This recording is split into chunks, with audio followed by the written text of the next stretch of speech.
on. Dang, that was All ugly. right. All right. It's the weirdest thing because it's always perfect on my end, but Must be always always behind or perfect on something. my I end. don't know. I don't know. Maybe there's just like a really I don't bad know, the lag. weird lag. Probably. Anyway, welcome back to the Crouch Chatter Podcast, everyone. That's Mitch. I'm Jacob. We're here, finally. Football time, game week, It's been too week long. number 1. It has been way too long. But And week 0 we're doesn't here. We count. had football this weekend. Um, Bad told my football, friend, but it was football. Hawaii Vanderbilt was pretty fun, though I was really mad because I was like, oh yeah, 17 points. Oh, Vandy's gonna cover easily. They won 63-10 last year. And then they won Nope. 35-28. Just don't At home. put your Like, money. Just how? don't put your money there. Just don't put your money there is what I'll say. Don't put your money there. Anyway, we are gonna get going with our shockers of the week. Mitch, why don't you kick us off? Or let's kick it off with the people who aren't here. Calvin didn't give us a shocker of the week, but I'm going to give you Calvin's shocker of the week. He's going to take Central Michigan 14.5 over Michigan State. Oh, is He's that? currently not here because he just started college. He just started college at Central Michigan. I don't need him to tell me that he's going to take that as his shocker. So we're just going to give him that because I know that's what he would pick.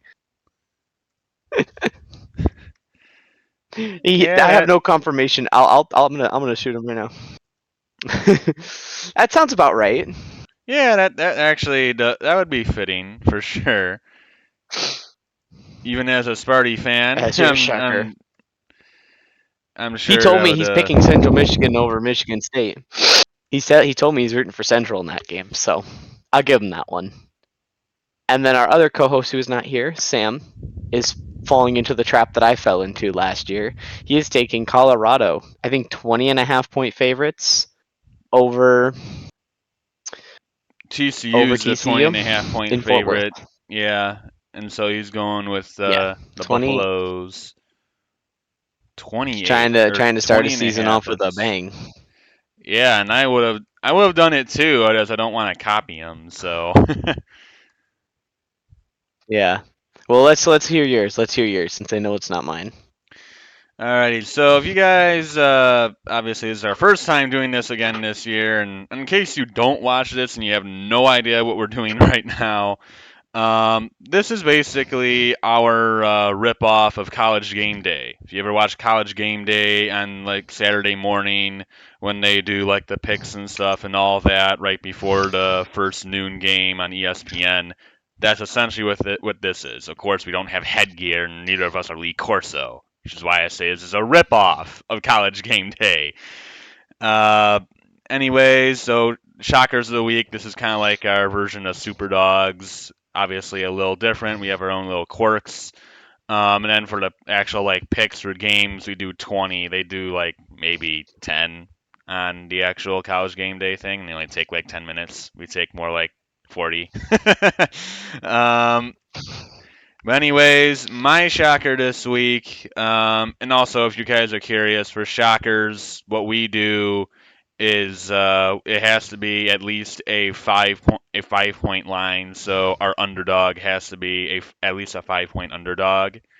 And mine is 6.5, and that is North Texas at home against Cal, of which I am very confused as to why North Texas is a underdog at home, but that they are, and so this is an easy pick for me. Cal is a terrible Power 5 conference. North Texas was a decent team last year, and especially at home. This is a 6.5 point line. I figured this is a surefire guarantee. Not a bad way to start off the year, getting a solid point total. All right, and I am going to take the team that likes to poop the bed the first week of the season every single time. I am gonna take the Georgia Tech Yellow Jackets, 8-point underdogs against the Louisville Cardinals. This is a Louisville team that has a lot of new people and a lot of expectations. New head coach Jeff Brom alma mater coming in. I think they're going to have a good season mainly because their schedule is stupid easy. Let me pull it up here. This is like a whole new team, and they got Georgia Tech, Murray State, Indiana, Boston College, Pitt, Duke, both Virginias. They got a lot of easy teams. They dodge out of the ACC. They dodge Florida State, Clemson, NC State, or North Carolina. Not they don't dodge NC State and Syracuse. Syracuse isn't that good, but they're one of the better teams now. They dodge basically everybody really good in that conference. So I think this is a good chance for them to come out and show what they're going to do. But I don't think so. Georgia Tech's going to be fighting. Give me the Yellow Jackets 8-point underdogs. I'm not very confident in it, but this is week 1. You're not going to get much better than that. You don't get good value. You don't get super good value in week 1, unfortunately, because you don't know what's going to happen. Who's good, who's bad. I took Colorado over TCU last year. And look how that turned out. Colorado went 1-11, and TCU went 13-1. That was a pretty bad one. Yeah, that one. All no right. Go so well. Well, no, not at all. Well, let's get started here. Let's get into the very first official pick of the 2023-2024 college football season, and that will be the team that we despise on here. We do not like them. Clearly, those stupid tree nuts. The stupid tree nuts will be going on the road to take on the Indiana Hoosiers. This is a game where it's not a matter of will Ohio State win. It is a matter of will they cover their spread. Their spread, last I checked, was like 29. If it's 29, yeah, they're covering it. Over. They're dropping. Way over. I don't. You could put me at quarterback and I'll throw a touchdown to Marvin Harrison Jr. He'll be wide open.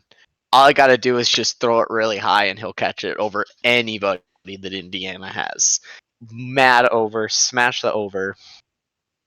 I think I got it like 48-10 or 49-10, like something ridiculous like that.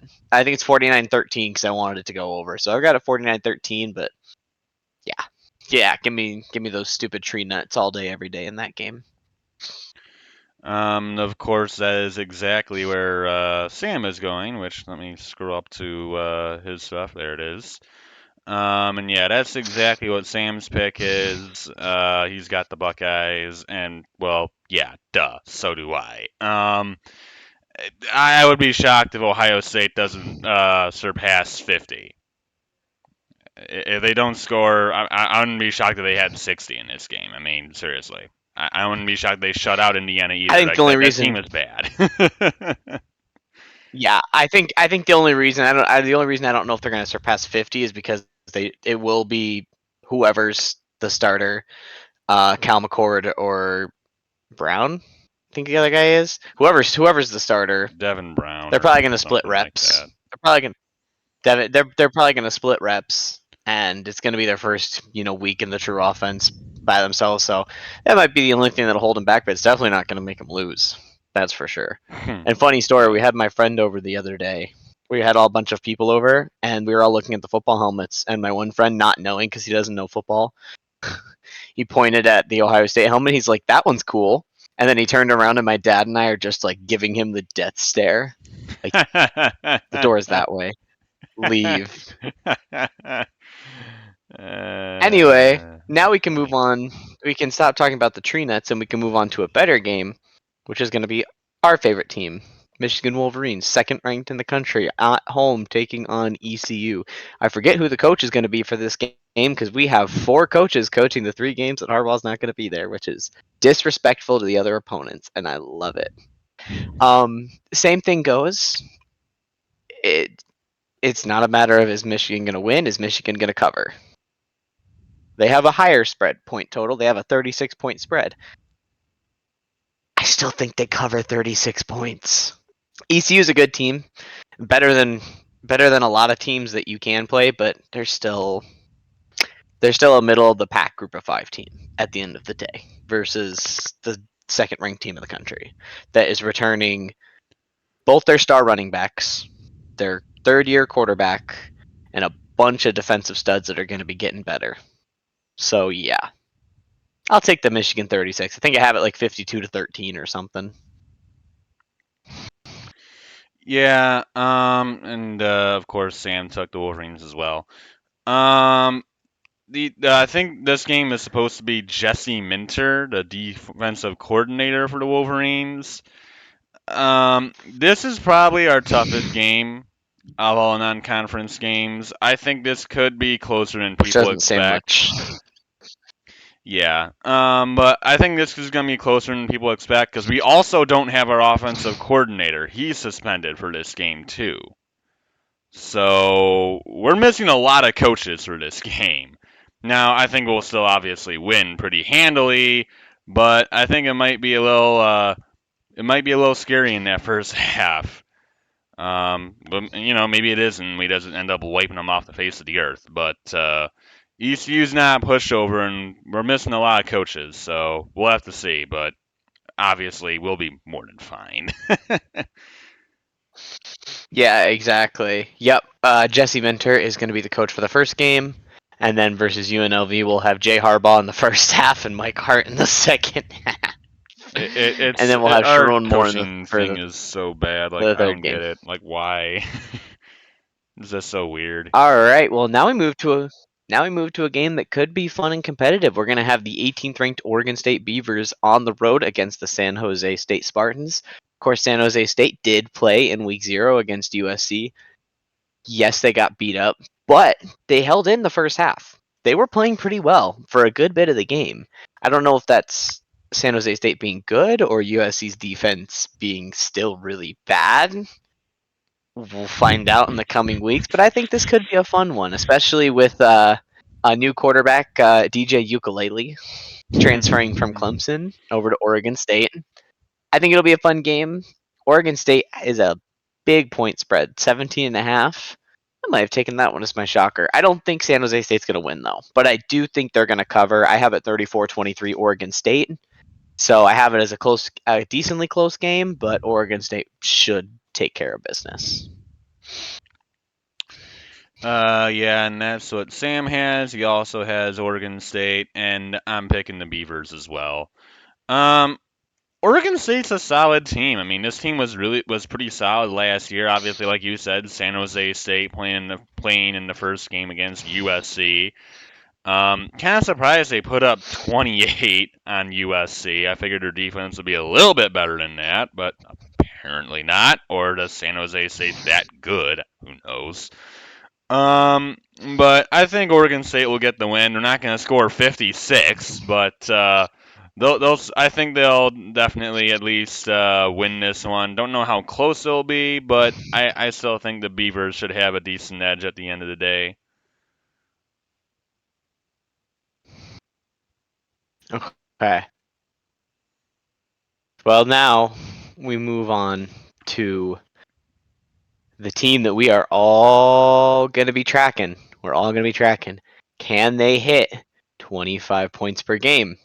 Can they do it? We're going to have Utah State going on the road to take on the 25th ranked Iowa Hawkeyes.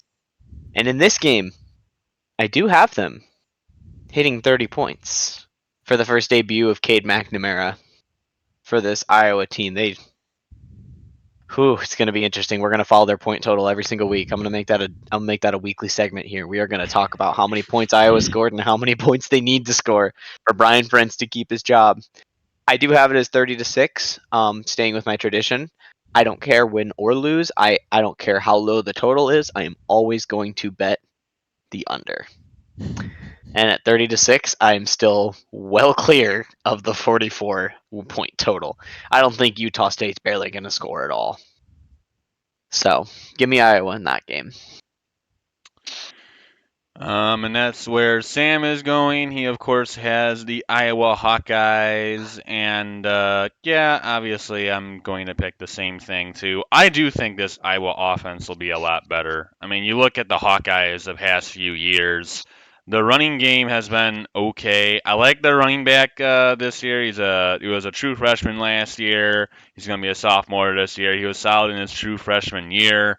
Now Iowa finally actually has a legitimate quarterback to throw to people. They still have a good tight end. Eric Alt transferred in at tight end. They got an Ohio State transfer at receiver, and then they got some other guy I think who transferred in from like Charleston Southern or something. But overall, they got a billion transfers on offense. So their offense is completely new. It might look a little sketchy in the first game because, well, it's the first game they've ever played together. But I think this Iowa offense over time will gel more and more, and they'll continue to look better as the year goes on.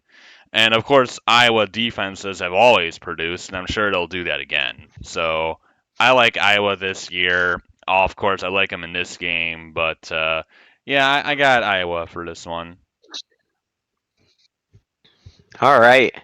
And now we've got Cal on the road against North Texas. This should be a fun game. Cal, last I checked, was a 7-point favorite. Over under of 56 points. Cal has a 62% chance to win, according to ESPN FPI. And I'm gonna give it to him still. Just barely. I could see this game going completely either way. It is not guaranteed that Cal's gonna win it all because North Texas has been a pretty good program. But give me Cal for the time being. And I don't usually pick against North Texas either because one of my friends went to North Texas. So I'm sorry. I'm sorry that I'm picking against your team, but are you gonna Um, stick with it? Are you gonna stick with your shocker as your? Actual pick, yeah, I'm absolutely staying with North Texas as my actual pick. Sam doesn't have a pick for this one yet. I'll update it if we eventually do get something from him. But I mean, yeah, I mean, you can flip a coin. I mean, I think this is going to be a really close game, but with how bad of a program Cal has been, I mean, they probably won like what, 4 games in the past like 3 or 4 years. It's bad. And then for North Texas, obviously they've been solid in the CUSA.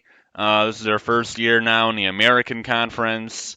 Of course, there's been a buttload of movement in terms of conference realignment, but that's a whole nother video. But North Texas, I like this team. I think they're a little bit better than Cal. I think this is a big game for them, considering it's a Power Five opponent for now. But yeah, give me the mean green in this one. And we move to the Aflac kickoff game in Mercedes-Benz Stadium in Atlanta, Georgia. We are going to have the Georgia Tech Yellow Jackets taking on the Louisville Cardinals. Like I had said earlier, Louisville is a 68% chance to win. They are an 8-point favorite in the spread, and the over-under is set at 48.5. I'm going to stick with Georgia Tech. I picked him in a shocker. I'm going to pick him now. 30-27. So I've got Georgia Tech.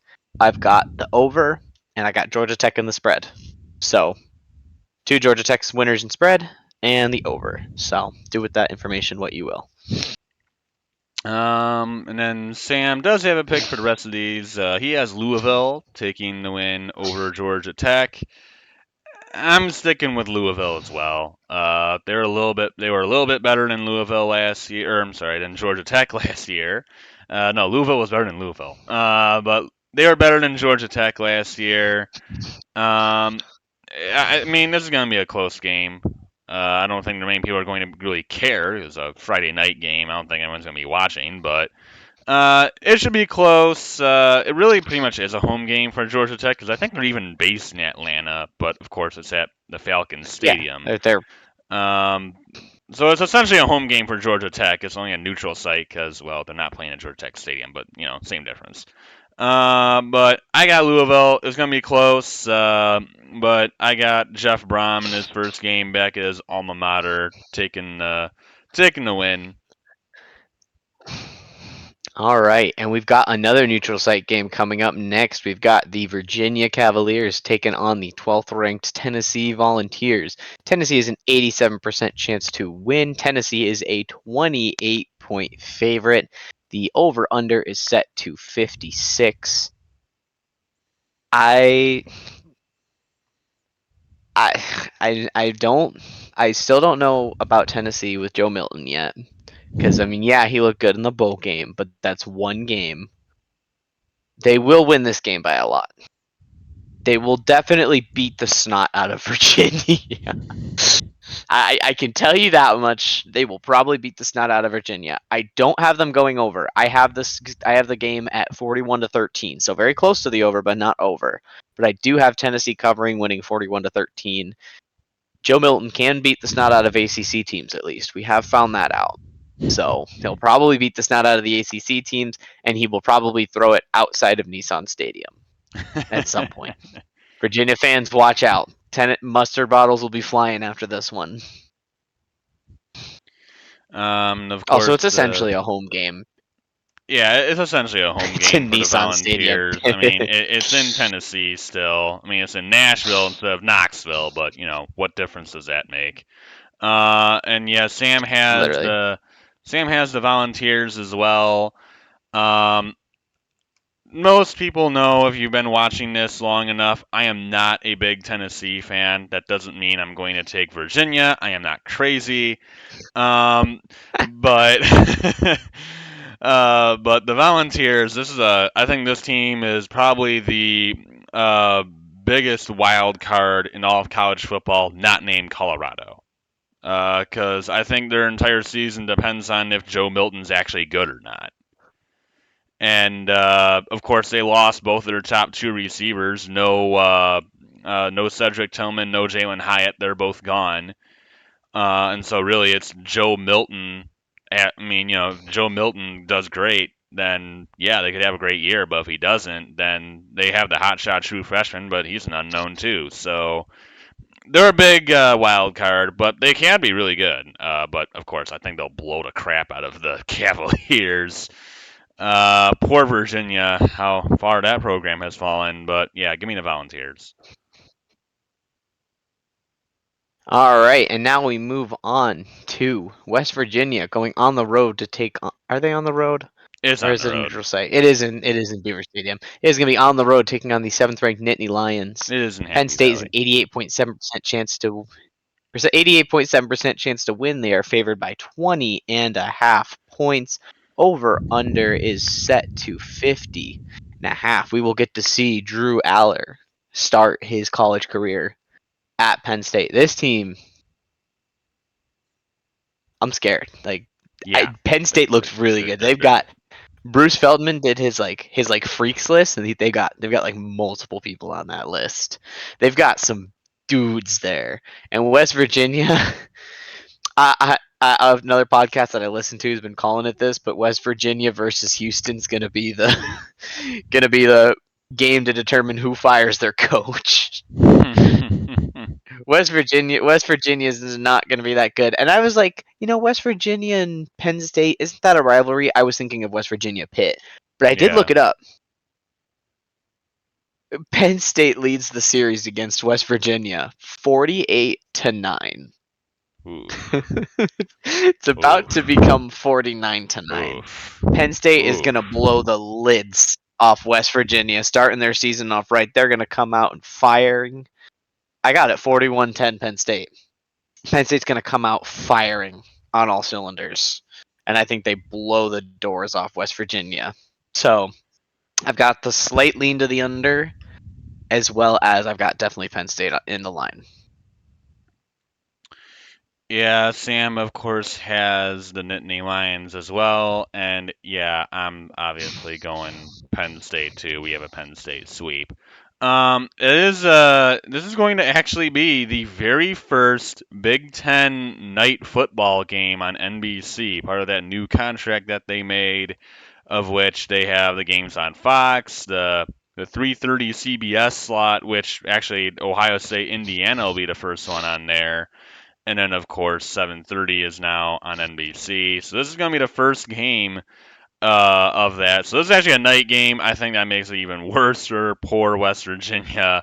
Penn State is nasty. This team has college football playoff talent. I mean, they're that good. I mean, I think there's a good chance you could see two of Michigan, Ohio State, Michigan, Penn State, or Ohio State, Penn State in the playoff. I would not be shocked. That's how good these teams are. I love the Nittany Lion team though. Their running room is crazy good with Katron Allen and Noah Singleton. Drew Aller's a bit of an unknown at QB, but I saw him a little bit against Purdue last year. That guy has enormous talent. They have some really good receivers still. Their offensive line is absurdly good, and their defense is absolute dynamite. This Penn State team is not to be underestimated. Watch out for the Nittany Lions this year.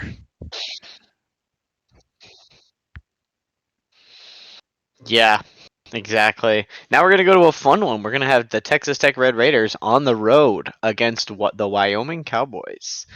Texas Tech has an 81% chance to win. They are favored by 14 points, and the over/under is set to 51.5. Since it is in Wyoming, I think this game's going to be closer than a lot of people think. I'm really high on Texas Tech. I think they're going to be really good. But playing in Wyoming is just one of those places where it's super windy. Weather conditions are usually never great, and they're just sloppy football games are played there. So I think it's going to be Texas Tech winning, but I think it's going to be 27-17. So I've got the under, and I've got Wyoming in the spread, but I do have Texas Tech winning. I just think it's going to be kind of a slower pace, sloppy game. I also think you can catch Texas Tech. I know it's week 1, so they're ready and prepared for Wyoming, but Texas Tech does play Oregon next week, the week after that. So could catch them a little bit lax with the big opponent next week. So I think it'll be a sloppy but fun game. But just still give me Texas Tech. Yeah, and that's where Sam is going as well. I'm gonna be completely honest. I don't get any of the Texas Tech hype. I don't even know what they have. I'm still gonna take Texas Tech because I also know nothing about Wyoming. But I really have no. Is there a reason why so many people are high on Texas Tech? I really don't know. Like, do they have some Their great young, their QB young, or their young QB looked good. no? Their young QB looked pretty good at the end of the season. They looked pretty good. I'm not one of those Texas Tech is a dark horse contender for the playoffs kind of person. I'm not that high on them. Don't get me wrong. Just But I people who am actually I say am that. like Oh I god. am like, there's some people. I mean, technically if you're thinking dark horse, you're not.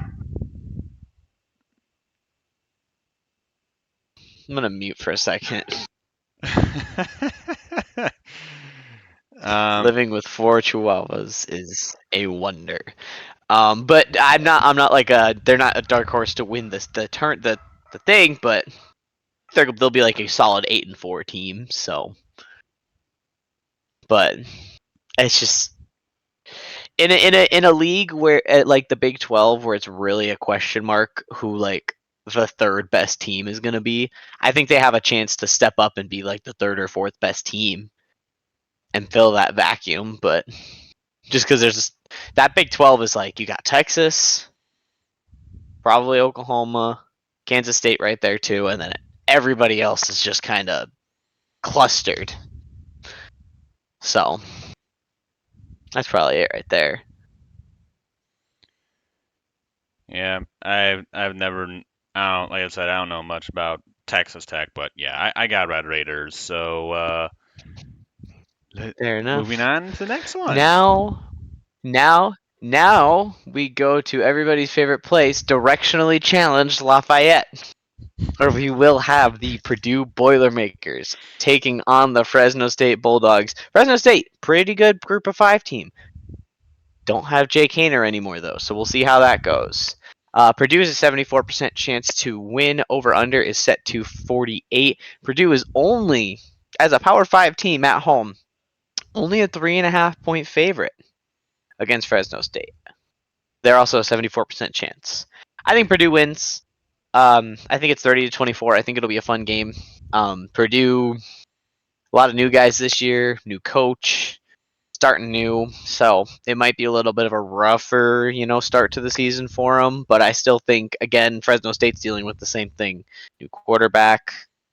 I don't really know much else about Fresno State besides they have a new quarterback. But I think it'll be a decently fun game, but I do think Purdue will end up winning that one. And that is the same pick for Sam. He's got the Boilers. And I'm sticking with the Boilers too. As Strabensky said, Jake Hayner no longer with the Fresno State Bulldogs, which pretty much was the heart and soul of their team last year. So losing him is a huge loss. As for Purdue, like Strabensky said, brand new coach, brand new QB. I think that's the biggest thing. I think a lot of people kind of sleep on Purdue because of how much new players they have, but no, I don't think anybody recognizes how good Hudson Card is, the transfer QB from Texas Tech. That guy is actually really talented. Yeah, and I think he'll be really he's gonna good. be good. Yeah, he's gonna be really good for Purdue. And then as for the head coach. Did anybody see what that guy did with Illinois' defense? He waltzed in there and he turned their defense from like a middling nobody unit to the number 2 unit in the nation.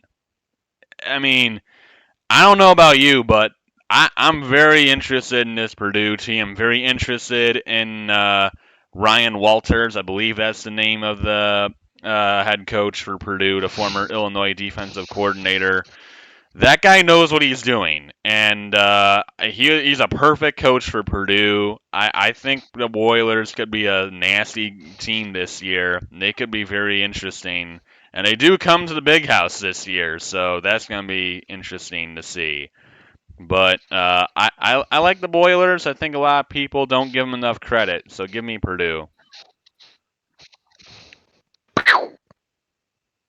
That's what happens when the Boilermakers come to Ann Arbor. All right, moving on. Week 1. Week 1, we have the Big Ten Poop Bowl. Guys, it's happening. Northwestern going on the road to take on Rutgers.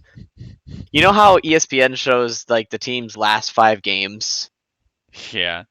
Both of them for each team is 5 straight blowouts, pretty much. The closest one was Purdue and Northwestern being 17-9. Other notable standouts are 55-10, 52-17, 41-3, 31-0. That's the last 5s of these teams. 31-0. I debated I debated jokingly saying Northwestern because they lost to Minnesota 31-3, whereas Rutgers lost 31-0.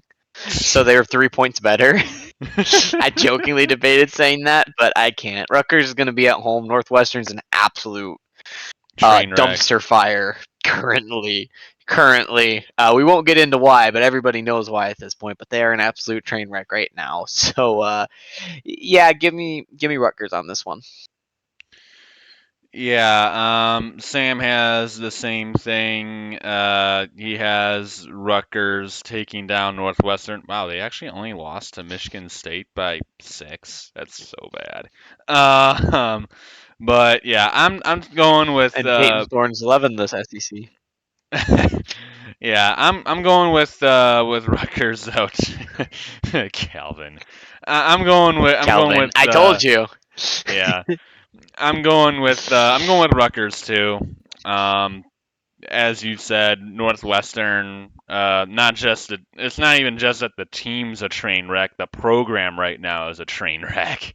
So everything in Evanston is not looking good right now. Not that Rutgers is any fantastic team, but.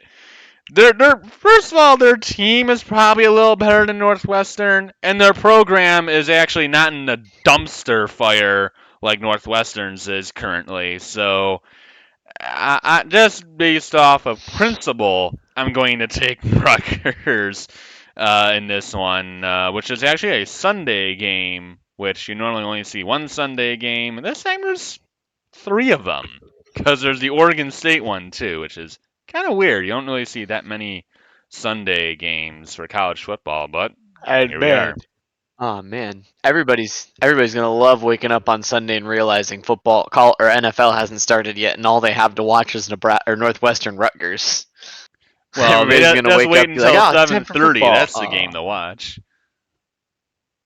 Yeah, literally, exactly. All right, we move on now. We've got this would be a fun one. The Nebraska Cornhuskers now under the tutelage of Matt Rule, taking on the Minnesota Golden Gophers. Minnesota is a 67% chance to win. They are favored by 7 points. Over under is 43.5. I have Nebraska covering.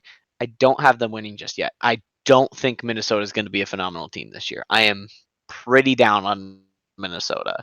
Calic Mantis, I think he's going to need another year to actually really take his strides. I think he's going to be good, but I think year 3 is going to be his big year. I think year 2 he's gonna struggle a little bit. I mean, they really didn't play that well against a Syracuse team that was really not that good at the end of the season and all injured. So, but I think they win here. I think Nebraska's going to have a decent season. I don't think they're going bowling or nothing. Well, do I have them going bowling? I do have them going bowling. Scratch what I said. I have them at 6-6. I didn't say that. I think they're going to be a decent team, but I don't think they win this first one.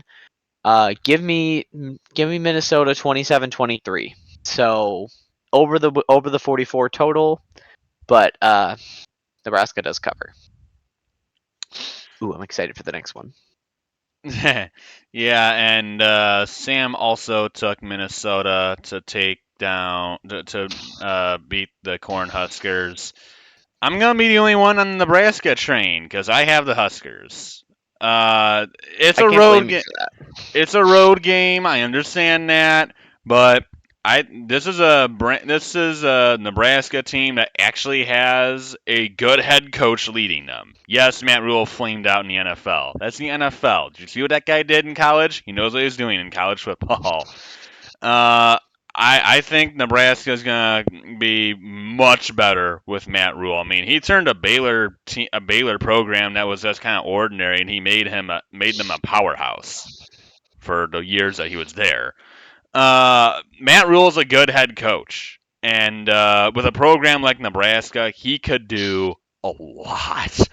And already I think Nebraska is a decent team. I mean, you saw the years when they were with Scott Frost. They every year they're like this close to winning a game, and they just somehow end up losing and somehow find a way to lose the game.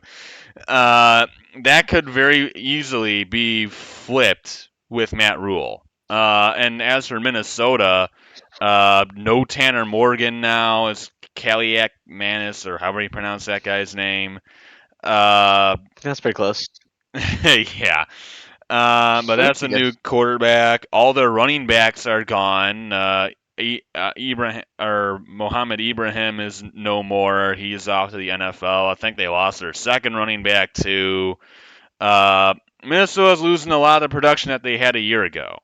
And Nebraska's got a brand new head coach with a lot of excitement. I think the Huskers take it. I think they surprise a lot of people. Notice I didn't take this one as my shocker because I'm not as confident in that as I am North Texas over Cal. So that's why North Texas Cal is my shocker and not this one. Also, it's a .5 gap. So why take the risk? Fair enough. All right, we've moved to a really fun one now. Monday night. Um, Not as many people are going to be paying attention to this one probably, just because they put it on the same stupid night as LSU Florida State, right? That's Monday, isn't it? No, LSU Or Florida is that State Tuesday? Sunday. That's Sunday. What? Nothing Yeah. else is on But for some anyway, Sundays. anyway. Oh yeah. Oh, there's Sunday. Sunday. Okay, never mind. Perfect. This is awesome. Clemson on the road at Wallace Wade Stadium to take on the Duke Blue Devils. I feel bad because Duke really does have a good team, but they have a tough, tough schedule this year. I mean, they don't dodge anybody. They play Clemson and then on the road against Florida State and North Carolina, and they get to play Notre Dame too. They got a brutal schedule, but this Duke team is really good. I really love Riley Leonard. I think he's a really good quarterback. Clemson's an 86% chance to win. They're 13 points favored with the 55.5 win total or 55.5 over under. I do have them winning. I do have Clemson winning 34-27, but watch out for this Duke team. I have Duke covering, and I think there's a chance that Duke could pull off a really early season upset on the Tigers. This will be a fun one. Yeah, I think this one could definitely catch Clemson off guard. By the way, Sam also has the Tigers. But I think Clemson also is going to look a lot different. They have a brand new offensive coordinator who ran TCU's offense last year. It's Garrett Riley. And if you know the Riley family, they know offense. Like, they really know offense. And so just with that guy being in the offense, I think Clemson's going to be a lot better. Plus, if you watch TCU's offense last year, they were absolute dynamite. Cade Klubnik could be a very good QB. No one knows if he actually will be, but he could be a really good QB. They still have Will Shipley, which honestly is a cheat code. And How then do they the still have that guy?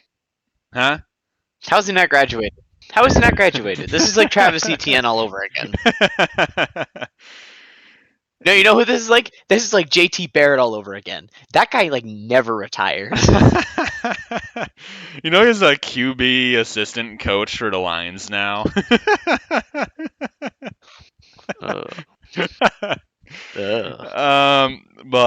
for Clemson, I mean, if with Garrett Riley on the offensive end, I think the offense will look a lot better. And then the Clemson defense is supposed to be dynamite again. Wouldn't be surprised if they end up being dynamite again. But yeah, give me the Tigers. I like this team a lot. Obviously, I like Florida State a lot too, as I picked them in the college draft. But I think Clemson's not a team to be forgotten. This is a very, very good Clemson team. Uh, and yeah, we'll have to see. I think the offense, whether the offense does well, will be determining their year. All right, and now we move on back to the Pac-12. We'll have the Boise State Broncos. Well, what is going to not be the Pac-12 anymore soon, but we've got the Boise State Broncos going to Husky Stadium to take on the 10th ranked Washington Huskies. Washington's a 74% chance to win. They're a 14.5-point favorite. Over under is 58.5. The fact that this team is only a 14.5-point favorite is kind of disrespectful, especially at Husky Stadium, because that is a really good home field advantage. Like their fans are pretty crazy over there. I don't know if we're gonna see the same thing out of next year's Michael Penix. I don't know if we just are gonna get year flash in the pans of him. I don't care. This team is good. They're gonna be good on offense. They're gonna light up the scoreboard, 41-20. I think I got 41-23 Washington. Washington covers, and we hit the over. Just 14.5 is insane. Though I said 17 was insane for Vanderbilt, and then they barely won by 7 points. So do with what I say what you will. And then yeah, all the experts were backing me too. Yeah, Sam also has the Washington Huskies. I think this could be an interesting game. Boise State always tends to be a sneaky team, but it's at Husky Stadium and it's Washington, so yeah, give me the Huskies. They got several transfers coming in to kind of help them out, really boost the team. Of course, they also still have Michael Penix, which alone just makes them absolutely devastating. They actually still have Giles Jackson on the team, the ex-Wolverine. But yeah, this is a good Washington team. They'll certainly beat Boise State. So give me the Huskies. I pulled up the next game and I forgot Houston and SMU played a game that ended 77-63 last year until I saw it again. I forgot that game existed. That was an absurd game. 77-63 is insane. Anyway, we've got a rematch. We've got a rematch of what was one of the best week 1 games last year. I think it was like 2 or 3 overtimes, was it, between UTSA and Houston? It was 3. In the Alamo Dome? Yeah, it was 3 at the It Alamo was 3. Dome. Okay. Yeah. So now we've got UTSA. So now we've got the new American Conference team, UTSA Roadrunners, against the old American Conference, Houston Cougars. It will be in Houston. Houston's a 40 or 53% chance to win. UTSA is actually a 1.5 point favorite in the spread. Over under is 60.5. If UTSA still had Zachary Franklin, I think I would take them. But that's a huge loss. They do retain Frank Harris, which is going to be really, really helpful. I think this team is going to be one of the best teams in the American, along with like the Tulanes of the world. But I do think Houston will get off to a good start and win this one just barely. I got it 34-31 Houston. It's pretty much with the UTSA 1.5. It's pretty much a pick'em line at that point. Yeah, Sam actually has UTSA winning this game. He's got the Roadrunners heading into Houston, getting the dub. I do not. I have the Cougars. This is the first year for Houston in the Big 12, first year for UTSA in the American. Both these teams are pretty good. It should be a fun game, but I think Houston's just got a little bit more than UTSA. Roadrunners lose, like you said, they're better players. Just Houston's also a little bit of a better program. It'll be close, but I got Cougars, especially at home. Mm-hmm. Now we've got what should be a fun one. Grayson McCall did come back, so we'll have Coastal Carolina on the road taking on the UCLA Bruins in what is the state in the Rose Bowl Stadium. I was like, they have a really famous stadium. The Rose Bowl. UCLA is an 85% chance to win. They are 14.5 point favorites. Over under is set to 66. Honestly, I still have UCLA winning 30-20, but I have Coastal Carolina making this way closer than it should be for UCLA. And the main reason is Chip Kelly and UCLA do not give two craps about non-conference games. You had the loss to Fresno State 2 years ago. You had a last-second field goal to beat South Alabama last year at home. And I think Coastal Carolina comes in with an experienced quarterback, makes it a fun game. But UCLA does win 30-20. So I'm taking the under. I'm taking Coastal Carolina on the line, but I'm taking UCLA overall. All right. And then Sam also has UCLA taking the win at home in this one. God, I really wish this wasn't a 10:30 game Eastern. I'll probably stay up to watch it That's still the best part about here. I would probably stay up to watch it 7:30 anyway, for just me. because I don't care. I want to watch it, so I'm going to. But this is going to be a really good game. I honestly, I think this is more of a flip a coin because UCLA, obviously, their new starting quarterback is big time Michigan man Dante Moore coming in from I think it's like Martin Luther King High, and so Dante Moore. We got Jaden Davis. We're good. Yeah, we don't. Who cares? But UCLA, they also got a transfer running back in from I forget where is it? Ball State, I believe. I really want to take Colt. You know what? Screw it. I'm just gonna see what happens. I'm taking Coastal in the upset. Like you said. Why did you take them as your shocker? Because I'm not confident in that Just either. change your shocker. Because I'm not confident in that either. But like you like you said, UCLA hasn't been good in non-conference for the first few years. Also, it's the first game for a true freshman QB against an experienced Coastal team, and Chanticleers are honestly pretty good. So it'll be close. I think it's flip a coin. I'll go aggressive and just take Coastal. Why? Because I don't really care. It's week 1. And now we've got a rematch of one of last year's week 1, another rematch of one of last year's great week 1 games. The Utah Utes at home taking on the Florida Gators. Utah has a 73% chance to win. They are 6.5 point favorites. Over under is 45.5. Them being 6.5 point favorites tells me that Cam Rising is still definitely questionable for that game.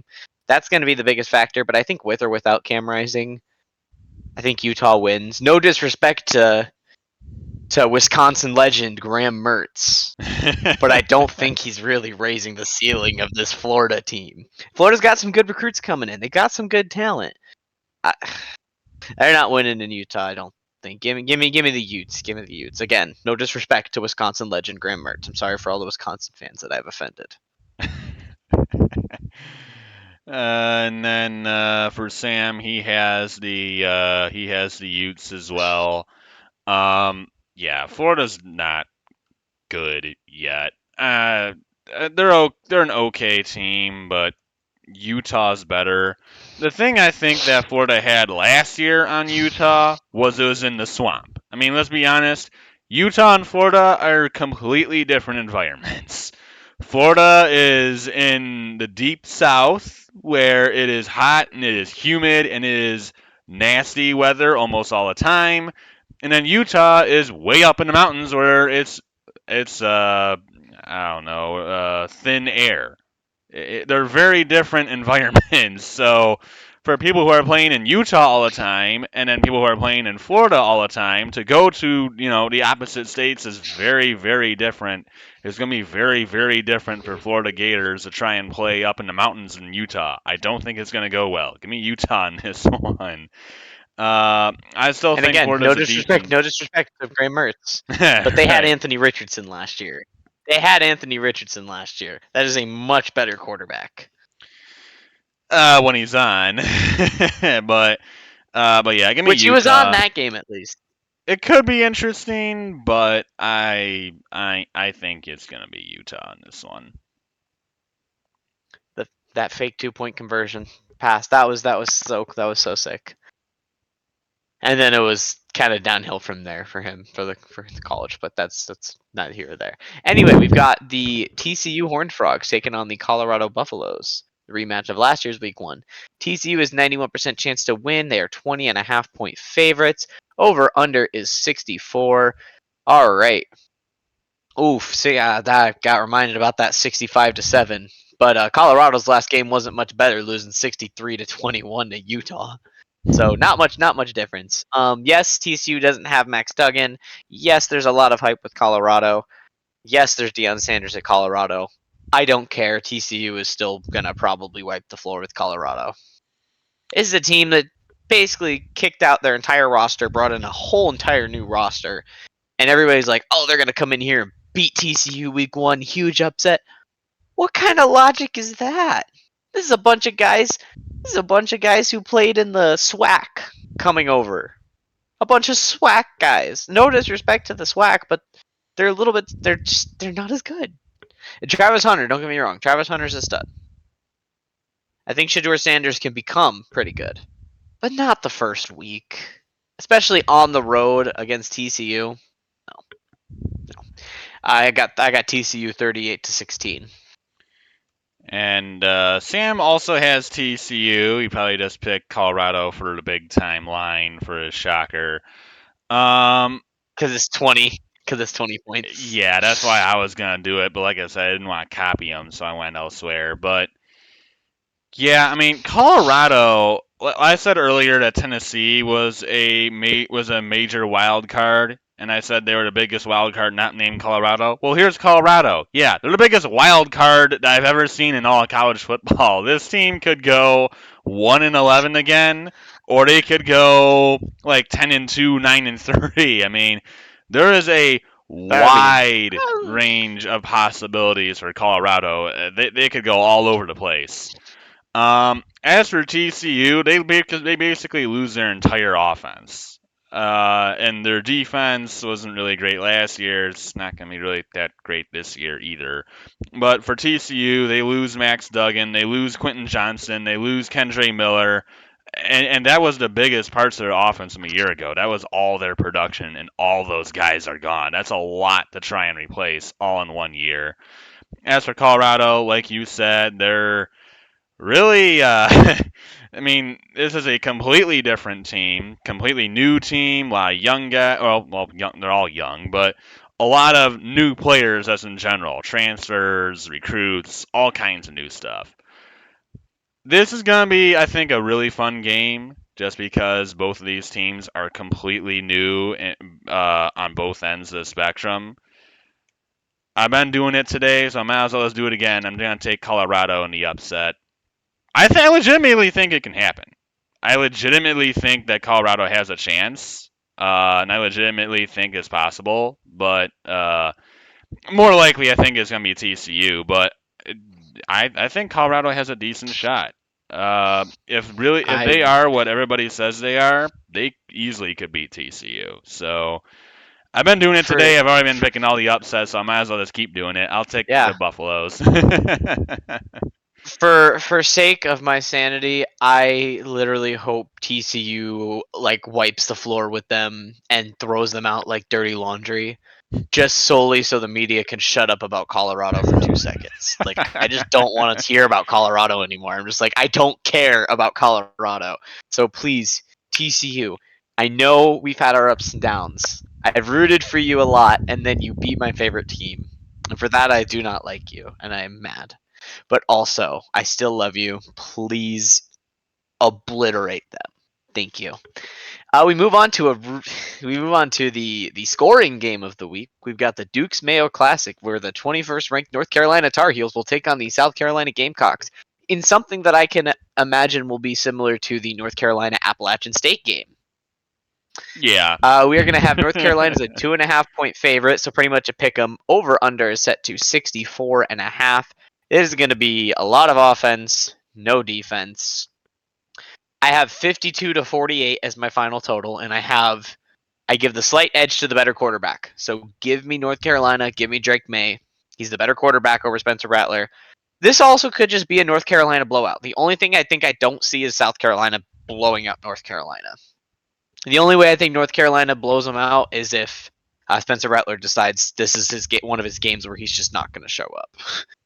Because he does have those where he just doesn't show up and will lose a stupid game. But I think both quarterbacks are going to show up. This is going to be a high-scoring game, 52-48. Give me the better quarterback. Give me the Tar Heels. This will be a Yeah. fun one, though. Sam actually has South Carolina. He has the Gamecocks coming in Okay. and knocking off the Tar Heels. This isn't going to be an outstanding game. These are enormous, and I mean enormous rivals. Fantastic quarterbacks on both sides. South Carolina's got some big time freshmen coming in. Obviously, neither of these teams really have much of any defense at all. Like you said, it's going to be high scoring. I mean, I think we'll see the winning team's going to be in the 50s. I think the losing team's going to be in the 40s. I mean, I would not be shocked if that's the case. But this is much watch TV Saturday night, 7:30 ABC. Definitely need to see it. And like you, I'm gonna go the same way. I'm gonna take the slightly better QB and Drake May. It's going to be a matter of which team gets the ball last, but I think the Tar Heels come out with a very close one against arch rivals from the South. I literally am very excited to watch this game, though. This should be a ton of fun. And the next one is going to be even more fun. The next one is the game of the week, which if you know what the game of the week is going to be. You know that at this point. It is going to be the rematch of one of the best games from last year, the blocked PAT. We are going to have the Camping World kickoff in Orlando, Florida. We will have the LSU Tigers, 5th ranked, taking on the 8th ranked Florida State Seminoles. LSU has a 65% chance to win. LSU is a 2.5 point favorite. Over under is set at 58. I have the over. LSU gets their revenge. I got LSU winning this game 34-31. Now that they've had a year with Jaden Daniels in the system, I've watched Jaden Daniels personally. That guy is good. I didn't think he was going to do that good in the SEC initially, but he did way better than I thought he was going to do in the SEC. But I watched him play because he played at Arizona State. That guy can play. That guy can play. But I'm really high in Florida State too, so I think this is going to be a really fun game. I'm going to tell you right now, spoiler alert, this is the only loss I have on Florida State's schedule. I think they lose the first game and then they win the next 11. I think the only challenge will be that Clemson game, which will be a challenge because it's in Death Valley. But I think this is going to be one of the best games of the year, and I know me saying this is going to be one of the best games of the year is setting up to be one of the worst, making it one of the worst games of the year because that's how it always goes. But give me LSU 34-31. So the over, and then LSU. Sam also has LSU winning this one. And as for me, I think this is going to be an awesome game. As you said, this is definitely game of the week. I mean, nothing against North Carolina, South Carolina. That's a phenomenal game, but yeah, this is the game of the week easily. Um, It's Florida State LSU. yeah, obviously last year was utterly fantastic between these two teams with the ending play being a blocked PAT. That'd be a riot if it ended like that again. But this is going to be a fantastic game. Both of these teams are unbelievably good. LSU, obviously very talented. Guys like Harold Perkins, Jaden Daniels. Almost said Jalen Daniels. That's a different QB. But the LSU's got a lot of talent. They got a lot of really good players, a lot of NFL caliber players. They also have some decent running backs. And then you have, honestly, what I think is probably one of the most underrated teams of the year, Florida State. They have, they basically returned every starter that they had last year and then added top of the line transfers from the portal. That's a lot of talent. I mean, they got a top 10 pick back. He was supposed to be a top 10 pick on. He was a defensive end, Jared Verse. He was supposed to be a top 10 pick in the NFL draft, and he decided to come back anyway. I mean, this Florida State team is loaded, and they got Jordan Travis. They have their top two receivers are 6'7" and 6'4". That's Keon Coleman. disgusting. That was the reason I changed. Keon Coleman was the reason I changed them from 10-2 to 11-1. I'm not even gonna lie. That was the reason. And then their defense still has loads of talent on it. I love this Florida State team. I think this is going to be a very close game because LSU's a really good team too, but I think the Seminoles do it again. I think they get the dub over LSU. It is in Florida. Obviously, it's not Tallahassee, but it's in Orlando, so I'm sure there's plenty of Seminole fans that are in the Orlando area, but this is going to be a great game. Very, very close. But I'm going to go with the Seminoles in a very, very tight contest. Very excited to watch this Sunday night.